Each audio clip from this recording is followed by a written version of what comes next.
This is some good music.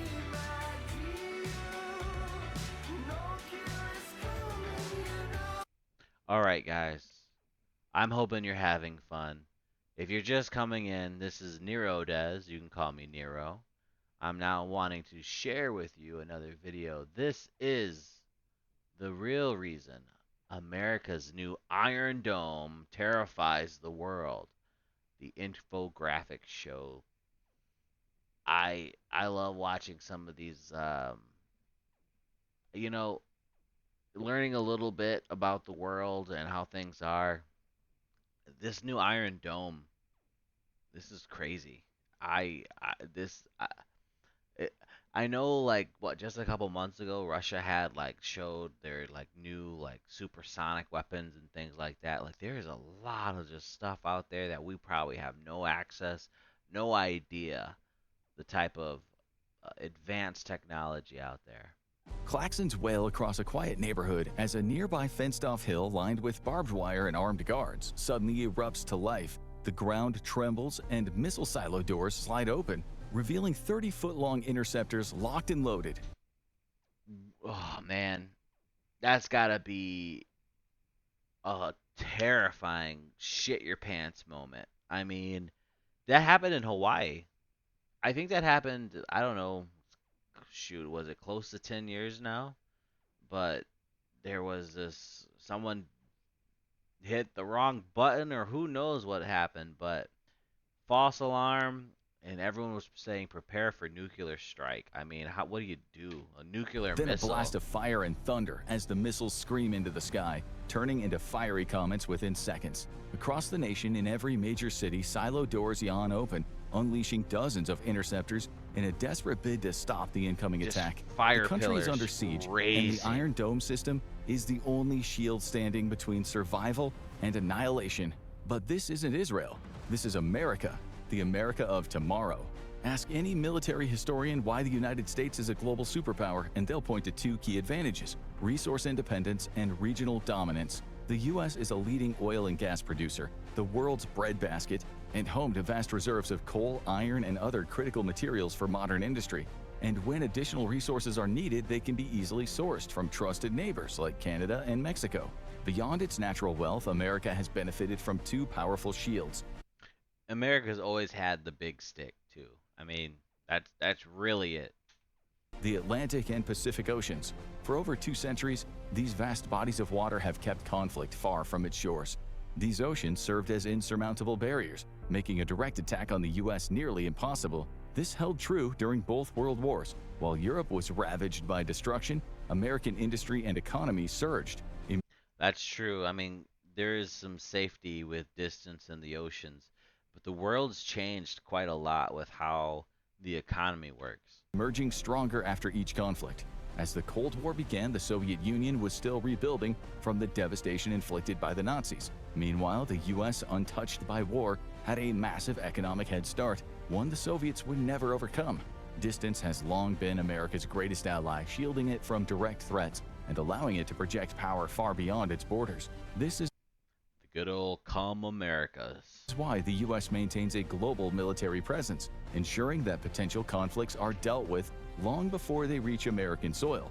It's also why the U.S. has invested heavily in its vast network of allies, forging partnerships that have made it one of the most powerful nations in history. At its core, America's strength isn't just in its military or economy, it's in how many friends it has in its corner. But all of that is about to change. You know, in the world of war, numbers is really it. You got to have friends and allies. And America's traditional war-proof barriers are disappearing. In December of 2024, Allies the U.S. that are Air Force worth delivered an things, too, you unexpected know. gift to America, a sobering glimpse into the future of warfare. In a report simply titled, "The Department of the Air Force in 2050," the world woke up to a stark reality about the conflicts of the coming decades. While its purpose was to shape policy today and ensure the Air Force of tomorrow is ready for war, the report ultimately That right there. See that? It's way worse than we thought. How many times do you think people go into these agencies, like really see the data, really see what's going on, the projections? They have some of the best minds there, and they're just like toss the paper in the air. ultimately served as something else, a wake-up call to just how vulnerable the country will soon be to enemy attack. America's enemies are rapidly developing technologies that will put the homeland at risk for the first Look at that big dick missile. time in 2 centuries. The Air Force put it best themselves. In the future, nowhere will be safe from enemy attack, not even the homeland. This has ignited a major debate within the Department of Defense how to protect the America of the future and whether a missile defense system akin to an Iron Dome is the solution. But before understanding America's future missile shield, we need to understand the threat. I caught it right before the ad started. Crime. It's a video game. Wanna be GTA 6. There's no clearer example of the growing threat than China's People's Liberation Army Rocket Force, China's or on the PLARF, move, man. originally created to manage China's nuclear arsenal. The scary thing about China is they're growing so fast and they have so many more people. And they, we could talk about freedom and hey, I love America. I'm a proud American. But China's got a way of kind of directing its people in a very fast and uniform way when it needs to do something. And America can do it too, though. I mean, believe me, when shit hits the fan, I would not bet against the American economy. I would not bet against the American military. Although, there's some critique too about some of these past wars and how we've been doing. The PLARF has We're since still the expanded its role big boys with significantly, the big far sticks. beyond what would typically justify an entire military branch. For comparison, in the United States, nuclear weapons are overseen by the National Nuclear Security Administration, NNSA, a government agency, not an independent military force. But the real mission of the PLARF has always been singular in focus: to keep the American Navy and Air Force far from the South Pacific.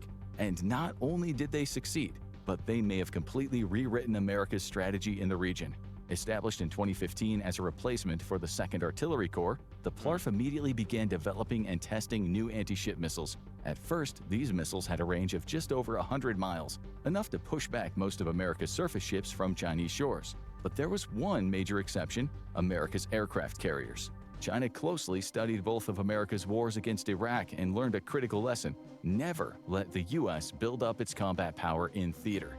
They realized that the key to victory wasn't just about having a strong military. It was about denying the U.S. the ability to project its power in the first place. If they could keep American air power at bay and prevent U.S. forces from establishing a foothold, they could drastically shift the balance in any future conflict. To both ends, China began breakneck development on entirely new anti-ship.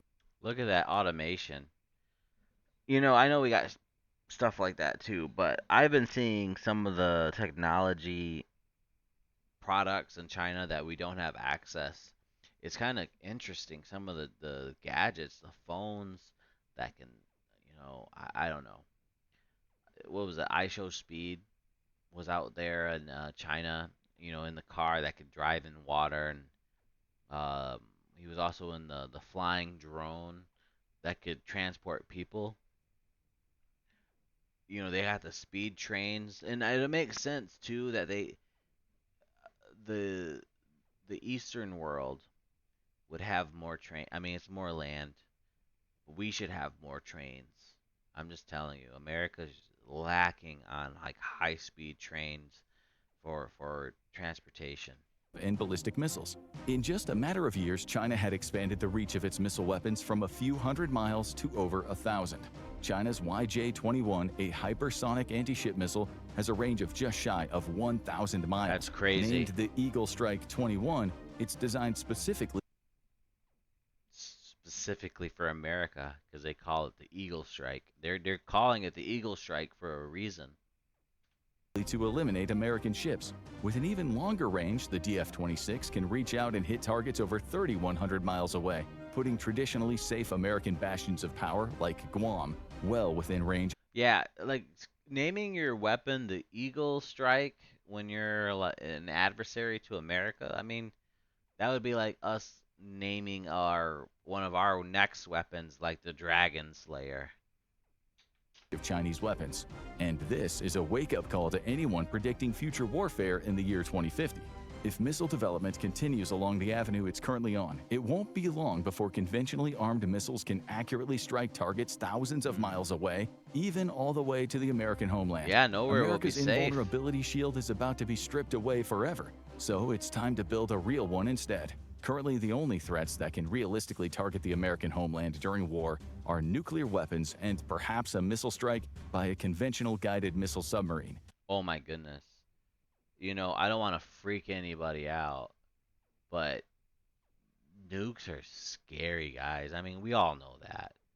That's a given. But there's one nuke scene I think that you can watch.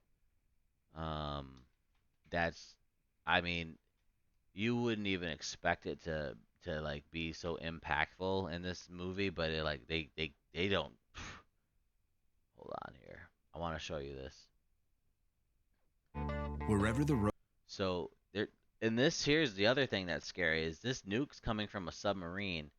Typically, like with radar and everything, you would see, you know, we would catch this, but they're making like radar-proof When it comes to nuclear submarines. weapons, the threat is Hold nothing on new. now. Let me The see when U.S. it has can been come under in the more. shadow of nuclear annihilation since the early days of the Cold War. But in reality, no one is reckless enough to launch a direct nuclear strike on America. I'll wait for an appropriate Mutually time. I'll assured show you this destruction next little guarantees it. clip. The U.S. possesses enough nuclear firepower to ensure that any such attack would be the last move humanity ever makes. In the second case, it's not impossible that an enemy-guided missile submarine could get close enough to launch an attack against homeland targets. The U.S. converted a number of its own Ohio-class nuclear ballistic missile submarines to conventional missiles instead, effectively turning them into stealthy arsenal ships capable of firing as many as 154 Tomahawk cruise missiles. And they can also hold 2 platoons of Special Operations Forces to deliver them rapidly and stealthily to a hostile coastline. Just one of these submarines has enough conventional firepower to cripple a small nation. However, such an enemy submarine would have a long stretch of ocean to cross undetected, and an attack would almost certainly be a one-way trip for the sub and its crew. This makes it an unappealing option for an enemy, but soon they won't need the costly submarine to strike deep into American territory. China has already demonstrated intercontinental precision, conventional capability with... How much do you want to bet that there's already positioning on both sides a lot closer than we want to admit? Its fractional orbital hypersonic vehicle test. This missile test sent a hypersonic vehicle which could be armed with either a conventional or nuclear warhead orbiting around the planet before re-entering the atmosphere to strike its target. They have a nuke that can go around the whole world before it lands. Right now, such a weapon is far too expensive to be used for widespread conventional attacks. However, it is entirely possible that China would be willing to use one of these weapons against a high-value target, whether that's an aircraft carrier in port or the headquarters of a major U.S. defense contractor. But that's exactly the threat predicted by the U.S. Air Force. These weapons will only grow in capability and reach, while becoming cheaper and easier to produce and field. And it's not just China that's the problem. It's crazy how it's going to get cheaper and easier to make and more accessible, and that's really it. That's how technology works. We've been trying to fight other countries getting access to this technology because it's so massively destructive, but it doesn't take much, obviously. And while we're on the subject, I just want to share this here with you. This is the scene from Terminator 2.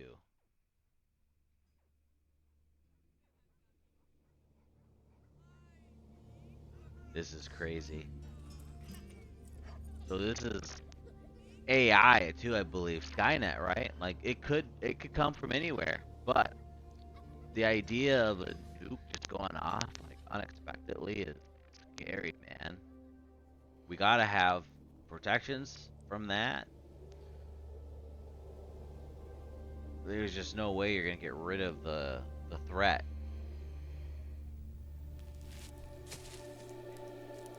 If you've never seen Terminator 2, this right here is a good reason to.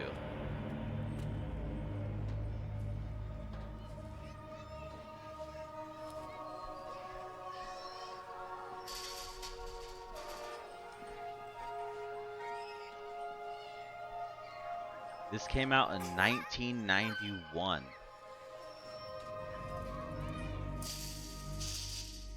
Let's try this one. Hey. Sees herself with a kid in another life,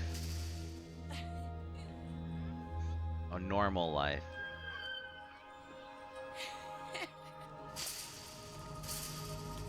You see the city line, the city on the horizon there? Boom!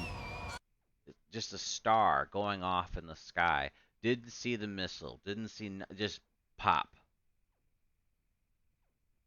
And the brightness and the heat alone immediately. Look at that. Look at that. First of all, the first thing I noticed was the grass starts to smoke. You're immediately like microwaved and heated. But do you see the size and pillar of that mushroom cloud? I didn't even see that originally. That is horrific.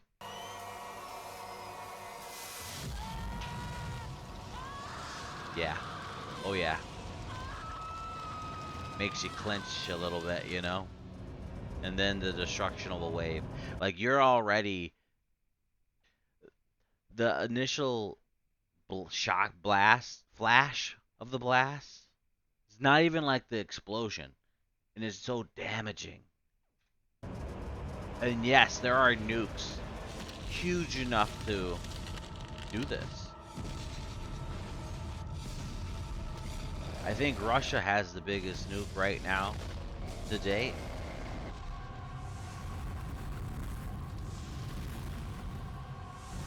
Yeah, we get the idea.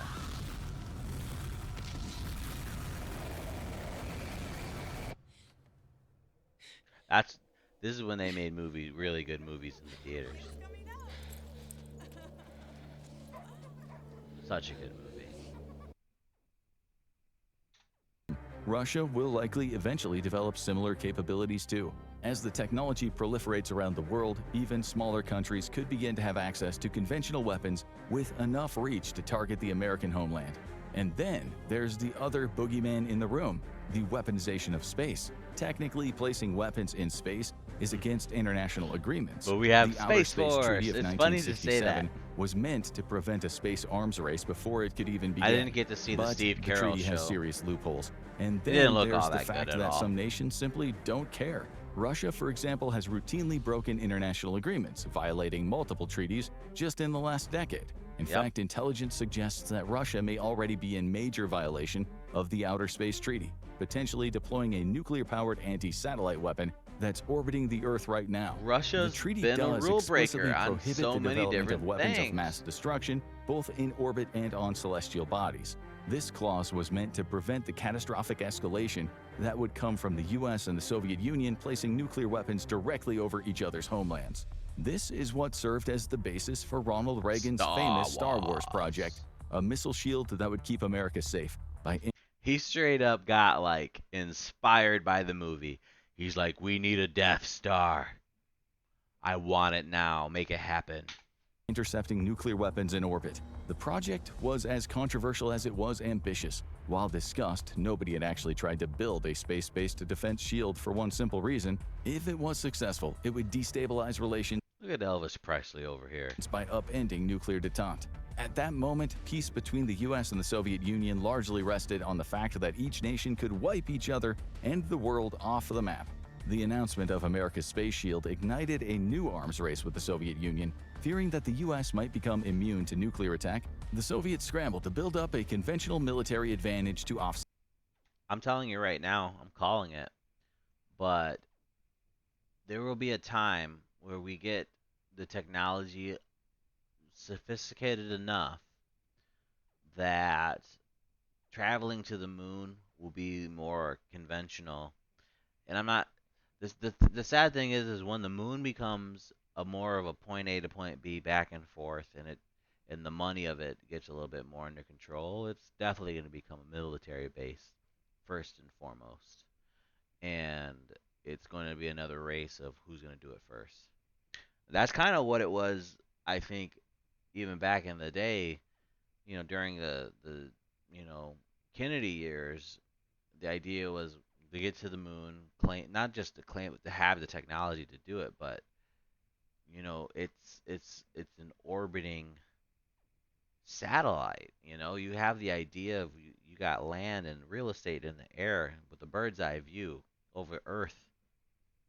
I can definitely. Could you imagine seeing cities on the moon? Oh man, that'd be so cool. in power. But this desperate military buildup came at a cost.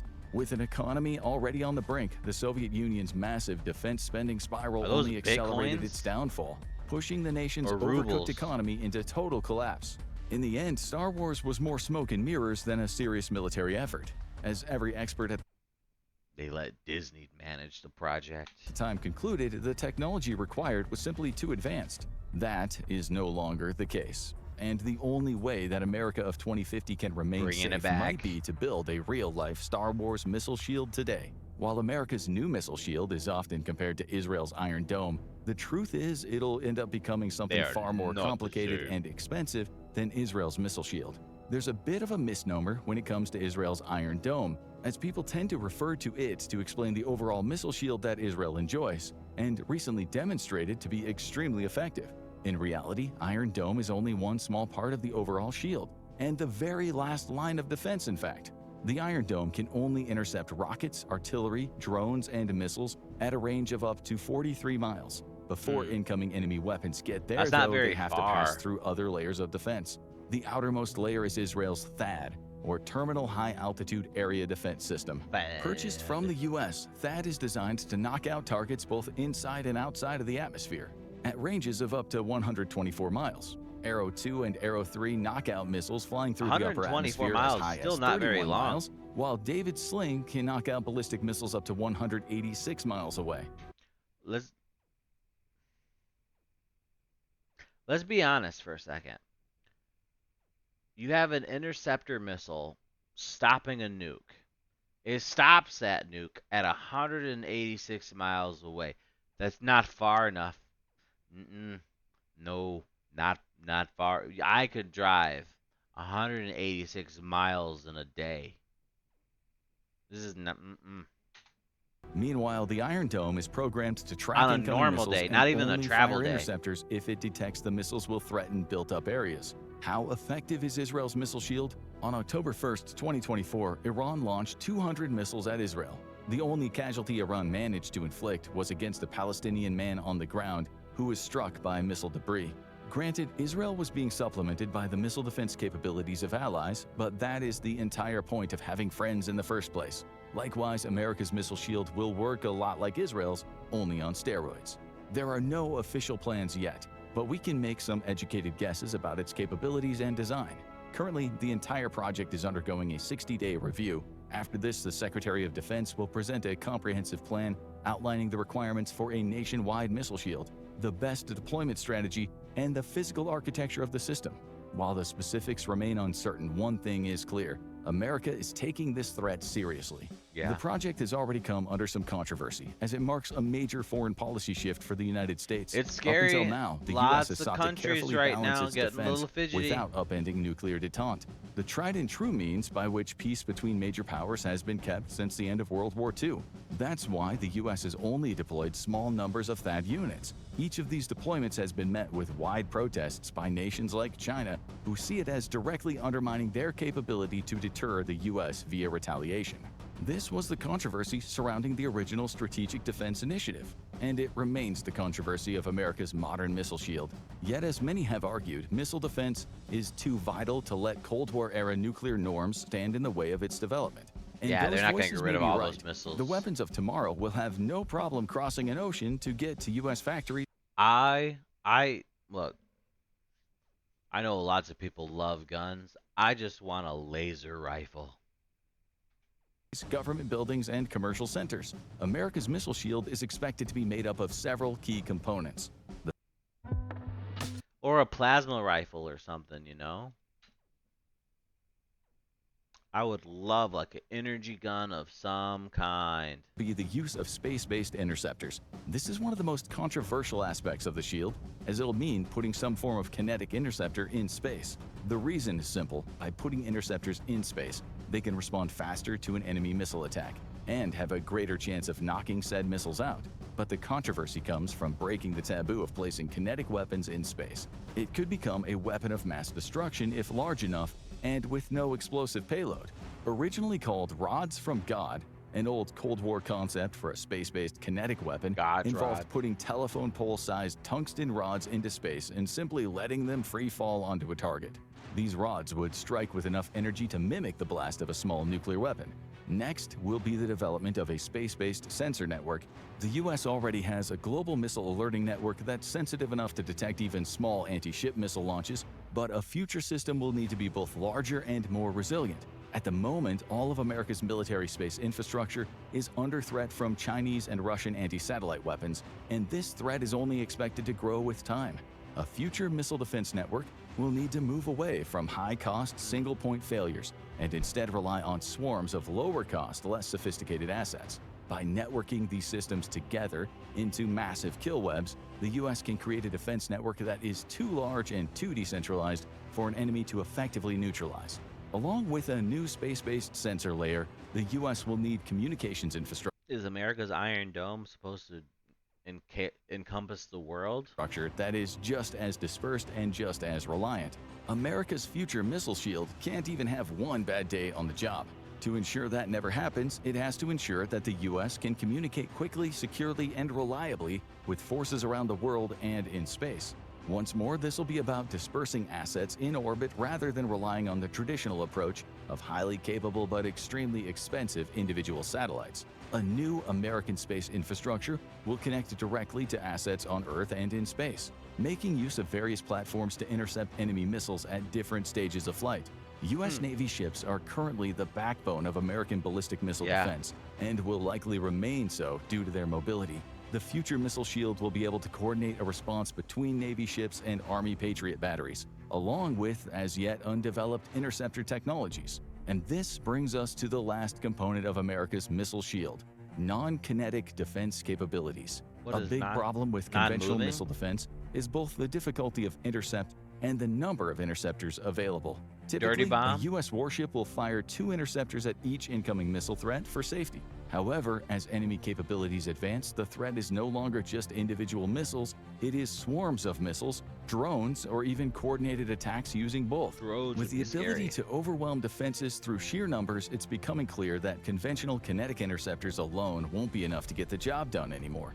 Especially not when the incoming threat may only cost a few $100,000 or even just a few thousand if it's a drone, and Had the to get intercepting missile has a drone price tag of over $1 million. interceptors. This is why a big emphasis is being placed on the development of alternative non-kinetic means of destroying enemy missiles. This includes concepts such as directed energy weapons or lasers, which could be used both in the atmosphere and outside of it. Whatever form America's missile shield takes, one thing is clear: your neighborhood could end up looking like a war zone, even if the actual fighting is taking place thousands of miles away. America's historical Let's get invulnerability will soon offensive. be a thing I'm of the gonna past, say it. unless the U.S. takes steps to defend itself today. The Do you think a N-word. nationwide missile shield will make America safer, Nuclear. or could it trigger a new arms race? And how effective do you think it'll really be against modern threats? Let us know your thoughts in the comments. Now go check out "This is How You Actually Survive a Nuclear Attack," or click this other video instead. How do you survive a nuclear attack? Whew. Put your head between your knees. That was Infographics Show showing why the real reason America's new Iron Dome terrifies the world.